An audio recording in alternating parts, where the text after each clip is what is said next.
You've already gotten out of a conversation with the feeling that you should have said something, but didn't you? The mind rehearses answers too late, when silence has already turned to pain, and the throat swallowed what the heart wanted to say. Today we live in a time where talking has become a weapon, where debate has become a dispute and silence is confused with weakness. But what if I told you that Stoicism was never about winning arguments but about winning yourself? Answering wisely is an art, not to humiliate, but to preserve one's own peace. Sometimes quieting someone's mouth is not screaming louder. It is to say something so serene and sure that the other understands. There lives someone who does not shake. This video isn't about ready-made sentences. It's about consciousness, about turning attacks into firmness, about showing that self-control is the most powerful answer there is. Before you follow, write in the comments. Today, I choose to respond calmly, not angry. Record it because the first answer doesn't come from the mouth. It comes from the inside. Lesson 1. The power to respond with silence. Have you noticed how, in some situations, silence speaks louder than any word? We live in a world addicted to noise. Everyone wants to have the last word. Everyone wants to prove something. Everyone wants to win an argument as if it were synonymous with victory. But deep down, most of these confrontations are nothing but vanity in disguise. When someone attacks you, provokes you, or tries to drag you into a verbal fight, the automatic reaction is to respond. It's just that answering isn't always the best choice. Silence is a gesture that deeply bothers those who hope to see you react. It is like putting a mirror before the person. Suddenly, she's forced to face her own anger, her own lack of control, because you refuse to share that chaos. Silence exposes without having to accuse. It shows without having to shout. It is an answer that does not need explanation. And here's the hard truth. Most provocations don't deserve an answer. Often, it's not you who's at stake, but the wounded ego of the other. When you shut up, you take off the stage. Without an audience, the staging loses its meaning. Think of how many discussions you have fed just because you have not been able to shut up. Words spoken in the heat of anger that later weighed like stones. Moments in which, if you had simply breathed deep and let silence occupy space, everything would have dissolved. Silence is often a weapon of protection against yourself, against your own impulsiveness. But do not confuse. Silence is not escape. It is not shrinking before the other. It is not accepting humiliation. Silence is a conscious choice. It is you deciding that it is not worth giving up your peace in exchange for an empty victory. It is the dominion over yourself, over your emotions, over the fire that could consume you as well. Silence is not absence. It is presence. It carries in itself a force that words will never have. When you look into the eyes of someone who offends you and remains calm, without retaliation, you convey a powerful message. You have no power over me. That is the true Stoic victory. It is not conquering the other.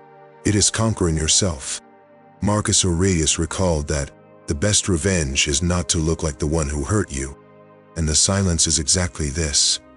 The proof that you do not need to stoop, that your dignity is not for sale for an exchange of offenses. Imagine a storm, lightning, thunder, strong wind.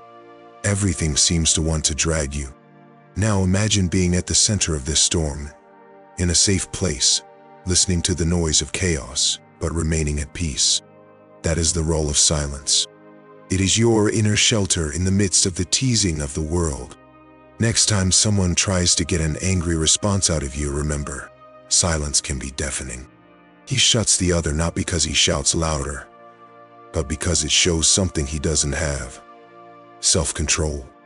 And that's why silence, when used with conscience, becomes one of the smartest answers you can give.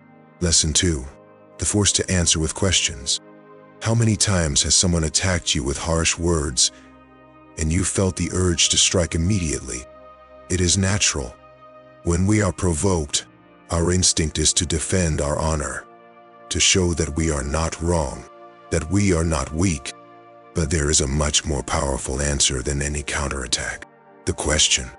Not an aggressive question, which throws more wood at the fire, but a simple question, asked calmly, that dismantles the attack and exposes its fragility. Imagine someone insulting you, trying to reduce you. Instead of reacting angrily, you look into the eyes and ask, "Why does it bother you so much?" This question, asked serenely, has the power to turn the game, because in that instant, the attention moves from you to the other.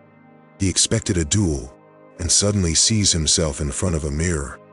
It is as if he was forced to explain himself, to justify himself, to realize that the problem is not in you, but in what he carries within himself. The Stoics knew that it is not the insult itself that hurts us, but the value that we give him. When you answer with a question, you show that you are not willing to carry the weight of the other's anger. You return the package. If it affects you, stay with you. And in doing so, you keep your peace intact. But this practice requires discipline because anger always calls. Pride cries out for rematch. And it is precisely at this moment that you need to remember. To react is to give power. To question is to regain power. A simple question can transform a heated discussion into embarrassed silence. Think of an example. Someone calls you incompetent. The common answer would be to justify yourself, attack back, or close yourself in pain. But the Stoic answer would be to return with tranquility. Interesting. What makes you think so? This phrase is almost impossible to beat with fury. It requires reflection. It shows maturity. It interrupts the cycle of verbal violence. The curious thing is that often, the person who attacks you does not really expect to be questioned. She just dumps her anger waiting for you to absorb. When you return with a question, you put her before her own irrationality. And here's the key. It is not about winning the conversation but not letting herself be dragged by it. Answering questions is a gesture of emotional intelligence. It is choosing not to get lost in each other's anger. It is saying, without having to say, "I am not in the same field as you." Marco Aurelius reminded us that everything others say or do is out of our control, but the way we choose to react is always in our hands. And the disarming question is just the demonstration of that freedom. You do not let yourself be captured by the other's game. You create your own rules. The next time someone tries to hurt you, take a deep breath and remember, you don't need to defend yourself from every word. A simple, calm, and precise question can be sharper than any aggressive response. It's about showing yourself that no one has the power to drag you to a place where you don't want to be. Lesson 3. Agree to disarm the attack. Marco Aurelius once said, when someone insults you, remember, if what they say is true, there is no reason to be angry. If it is a lie, there is no reason to be offended. Few things are more disarming than agreeing to who tries to hurt you. That's because most people expect a counterattack. They want to see you justify yourself, get angry, get lost in the heat of the moment. They want to prove that they have power over you. But what happens when, instead of resisting, you simply agree? Imagine the scene. Someone, taken by anger, calls you lazy, arrogant. The instinctive reaction would be to deny it, try to defend themselves. But you choose another way. Take a deep breath, look calmly and say, yeah, maybe I am at some point. Suddenly what was a battlefield becomes an embarrassing void. The other expected war and found peace. I expected blood and found serenity. Because the agreement, when used with conscience, is an invisible sword. It does not cut the other, but it cuts off his expectation that you lose control. And here's the secret. Agreeing doesn't mean humiliating or accepting anything as absolute truth. It just means that you don't need to defend a fragile ego. That you're safe enough to recognize that you can fail, that you can have limits, that you may not be perfect. That doesn't diminish you. On the contrary, it magnifies you. The Stoics knew that no one can offend you without your permission. Words only come in if you open the door. By agreeing, you don't just close that door. You show that it was never really open, because you know that what others think doesn't change who you are. This answer has a double power. First, it interrupts the conflict. Whoever attacks loses the ground, because there is no duel when only one side insists on fighting. Second, it reveals that the true power is not in winning discussions, but in remaining owner of itself. Let's take a practical example. Someone calls you incompetent. The common answer would be to defend yourself with arguments, perhaps even retaliate with an accusation. But the Stoic answer would be to look calmly and say, I may have made a mistake, yes, I am learning. And that's it. The war ends there, because there's no replica possible when you don't give out ammo. This type of attitude requires rare courage, the courage of humility. Recognizing that you may be wrong is something that few people do, because everyone is stuck to the need to look strong. But ironically, it is precisely this humility that makes you unshakable. Those who agree calmly prove that they do not need to hide behind masks. Marco Aurelius reminded us, if it's true, it doesn't offend me. If it's a lie, it doesn't touch me. That phrase is the essence of disarming agreement. If what they said has some real background, great, you've won an opportunity to observe and grow. If it doesn't, then it's just an empty echo that doesn't deserve to steal your peace. And notice, it's not about the other, it's about you. It's about silently declaring, I don't need your validation to be at peace with me. When you reach that state, no insult can cross. Because the real fortress is not about winning debates, but about showing that you don't need them to exist. Next time someone tries to provoke you, try this. Agree calmly. You will realize how the embarrassing silence that follows is much more powerful than any word you could have said. Lesson 4. The truth no one can hit. One of the greatest forces you can demonstrate in any relationship, whether with friends, family, co-workers, or even strangers, is the clarity of your limits. Often, those who try to attack you or manipulate you are testing how far you can go. You are stretching the rope to see when it breaks. Most give in, you explain. Apologize when it should not. But the Stoic learns to answer in another way. Firmly. The answer to the unbreakable limit is simple, direct, almost disarming by the calm with which it is said. Not with me. Or, I don't accept to be treated that way.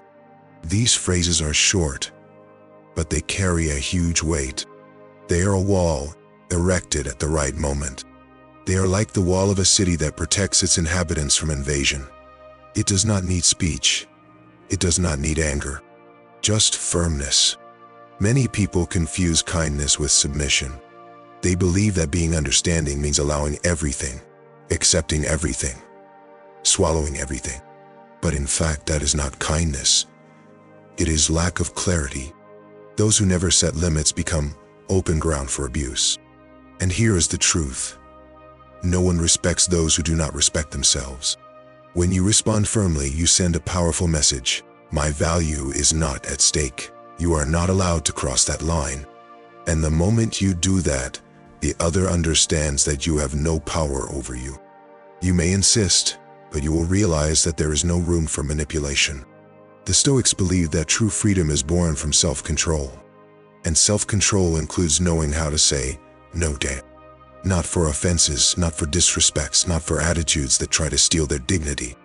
Saying it is not violence, it is preservation. Think of a daily example. Someone at work raises his voice against you. The immediate impulse would be to respond in the same tone, or to remain silent, swallowing anger. But there is a third way. To wait for the person to finish. Look firm and say calmly, don't talk to me like that. If you want to talk, talk with respect. It is impossible that this phrase does not change the course of the situation, because it shows clarity, not aggression. And who stands before you understands that there is a limit that cannot be exceeded. This response may even generate discomfort in the other, but this discomfort is necessary, because limits are not just about you. They educate those around you. They make it clear what the ground in which relationships can exist. Without limits, there is no respect. The unbreakable limit is not to shout louder. It is to speak with such firmness and serenity that your words become undisputed. And that is precisely what shuts anyone's mouth. Not the violence of sound, but the authority of calm. Epictetus said that it is not free who lives prisoner of the opinion of others. Likewise, it is not worthy who lives at the mercy of the lack of respect of others. Freedom begins when you decide that no one else will overcome what is sacred in you. So the next time you feel that someone is trying to invade your space, remember, you don't have to justify, beg, or exalt yourself. A simple, firm, and clear phrase is enough to erect the invisible wall that protects your peace. Lesson 5. When admitting the force of the other. There are answers that are not said to win a discussion, but to change the whole perspective of the conversation. And perhaps the most powerful of them is the inversion of looking. Because when someone tries to hit you, the attack is always part of a position that you are the problem. But when you reverse the look calmly, the aggressor sees himself in front of something that he did not expect, himself. Imagine someone who accuses you. You never do anything right. Most people would react with justifications or counterattacks, but the Stoic responds differently. What in me is reflecting what you feel inside you? This answer is disconcerting because it forces the other to face himself. The insult ceases to be about you and returns to the source, the pain, the frustration, the anger that is in the heart of the speaker. It is like putting a mirror in front of the aggressor, and few bear looking at themselves when they expected only to hurt others. The inversion of looking can also be done in a simpler way. Instead of defending yourself, you can return it with a calm observation. Interesting how this says more about you than it does about me. That phrase is not aggressive. It is not ironic. It just puts the attack back in its proper place. Because almost always, whoever attacks is projecting. He sees in you a reflection of what he does not accept in himself. The Stoics knew that the words of others do not carry power in themselves. What hurts is not what was said, but the interpretation we give. When you return the attack with an inversion of looking, you prove that you did not buy the version of the reality that the other wanted to impose on you. You chose to interpret otherwise. Think of a daily example. Someone, taken by envy, says that you have been lucky in an important achievement. Instead of getting angry, you could answer, I may have been lucky, but I also worked hard to be here. Do you also have something to be proud of? See how in seconds the energy changes, the focus comes out of the prosecution and goes to the other, and that breaks the logic of the attack because it shows you're not on the defensive.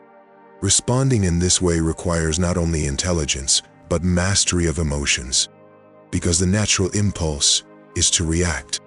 The inversion of looking, in turn, is the fruit of a pause. From deep breath, seeing beyond what has been said and returning something that is not just an answer, is a revelation. Marcus Aurelius said that what others think or say is their problem, not ours. But when we choose to reverse the look, we take a step further. We show the other that, in trying to hurt us, he revealed his own wound. And that in itself shuts up any mouth. The greatness of this answer lies in its simplicity. It does not need shouting. It does not need justifications. It is enough a calm phrase, spoken firmly, to transform the battlefield into a mirror. And in front of a mirror, there is not much that the aggressor can do but shut up. So next time someone attacks you, don't rush to defend yourself. Ask yourself, what does this reveal about the other and not about me? Because the truth is, most offensive words are just confessions in disguise. And when you answer by revealing it, there's no argument to resist. Lesson 6. The response of unshakable tranquility. There is an answer that shuts up any mouth without needing an aggressive word. It does not rely on long cries, ironies, or justifications. It is the answer of unwavering tranquility, the one that shows that no one has the power to control their state of mind. The scene is common. Someone provokes you, tries to humiliate you, raises your voice. The natural instinct is to fight back in the same tone, return aggression, prove that you can hurt too. But what happens if, instead, you take a deep breath, look calmly and respond serenely? I understand how you feel, but I will not react in the same way. This phrase, said in a serene tone, not only cuts the conflict, it exposes the other, because suddenly it becomes clear who lost control, and it was not you. Whoever rises by tranquility shows, without needing to exalt himself, that he is at another level of consciousness. The power of that answer is in contrast. While the other expected war, you offer peace. While the other hoped to be followed in chaos, you stand firm in the center of your own order. It is as if, in the midst of a storm, someone discovers that they cannot pull you out of the ground. Anger only works when you find an echo. Provocation only hurts when you let it hit you. When you do not respond in the same tone, the energy breaks. Aggression needs food to grow, and your calm is the refusal to feed it. But do not confuse tranquility with passivity.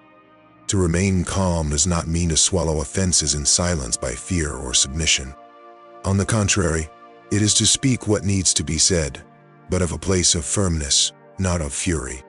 It is to put clear limits without needing to lose composure. Example: someone at work, taken by anger, calls you incompetent in front of others. Many would defend themselves in the same tone, perhaps even attack back.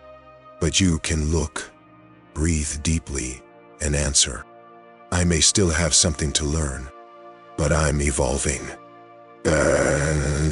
Suddenly, what was an attack becomes an opportunity for you to show maturity. The provocation loses its meaning, and the aggressor gets stuck in his own impulsiveness. Stoics called this state ataraxia, the serenity that does not shake with the outside. It is not feeling nothing. It is feeling, but choosing how to react. It is not being a slave to emotions, but owning them. And that is a rare power, because most live dragged by the winds of the moment. Marco Aurelius recalled, if anyone offends me, it's his problem. That doesn't mean ignoring injustices, but choosing not to lose your peace in each clash. If every offensive word is able to take you off the axis, you'll be living like a puppet in the hands of others. But if you keep your peace, you show that your peace is not for sale. And here is the real victory. Do not give in to the control of your mind. Whoever is easily irritated becomes a prisoner of the anger of others. Whoever remains calm becomes untouchable. The answer to unwavering tranquility is the most disconcerting of all, because it does not humiliate, it does not hurt, it does not attack, but it shows something that the other does not have: self-control. And nothing is more powerful than that domain. The next time someone tries to drag you into chaos, remember, the greatest force is to remain whole. Take a deep breath, hold your gaze and respond calmly, because in the face of serenity, even the screams become small. Lesson 7. The irony that loses grace. Some answers do not need to be direct or forceful. They do not require screams or long justifications.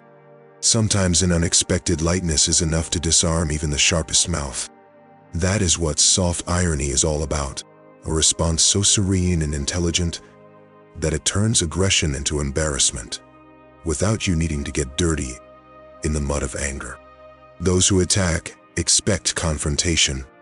He prepares for his fury, for his desperate defense, for his inflamed pride. But when you respond calmly, almost like those who smile at the offense, something powerful happens.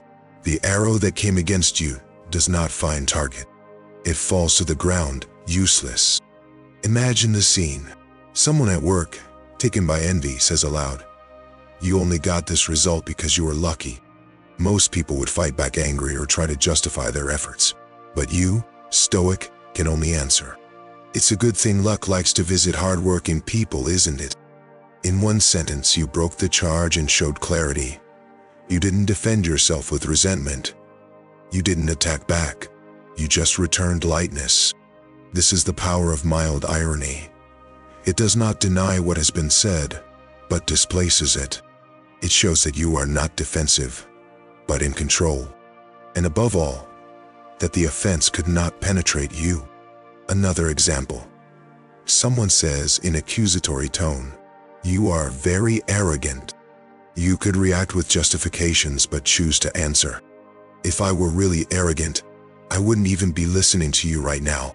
The phrase is firm, but without weight. It does not humiliate. It does not hurt. It just shows the incoherence of the attack. And suddenly, the accuser realizes that the game is over there. But here's the secret. The smooth irony only works when it comes with calmness. If you use it with aggressive sarcasm, you're just reacting like the other. The difference is in the tone. It needs to be said calmly, even with a slight smile, as if you're not shaken at all. Her strength is precisely in revealing that you didn't enter the game. Stoics taught us that true power is not in controlling others, but itself. Soft irony is the manifestation of that power. It shows that you can be faced with an offense without being dragged by its energy. You choose how to respond, and that choice reveals maturity. Seneca said that it is a sign of greatness to remain calm in the face of insolence. And this is what soft irony does. It transforms insolence into something small, almost ridiculous, simply because you did not give it the weight that the other wanted. Think of how this changes the game. Instead of carrying each other's anger, you turn the attack into smoke, into something that disappears into the air. And what's left? Just the silence of the aggressor, without ammunition to continue. Deep down, this answer is not about shutting the other's mouth. It's about showing yourself that you are free. Free from the need to win discussions. Free from the obligation to justify yourself all the time. Free from the prison of reacting to every word that comes to you. The smooth irony is the trail of freedom stamped in your words. It is proof that you are not trapped on the other's battlefield, but walking on your own ground. And when someone realizes that, there's not much left to say. I sincerely hope that this message has been helpful. I sincerely want to congratulate you for coming this far and completing the video. That means that you want to improve as a person. If you liked the video, leave your comment. If you don't know what to say, comment gratitude. Then I'll know that you've watched until the end. If you're not already on the channel, what are you waiting for? Sign up now and join us. Stoicism is full of teachings like this, which are applicable to our everyday life. Therefore, I encourage you to continue learning about this philosophy. I leave here 2 videos full of Stoic wisdom so you can continue learning. Until next.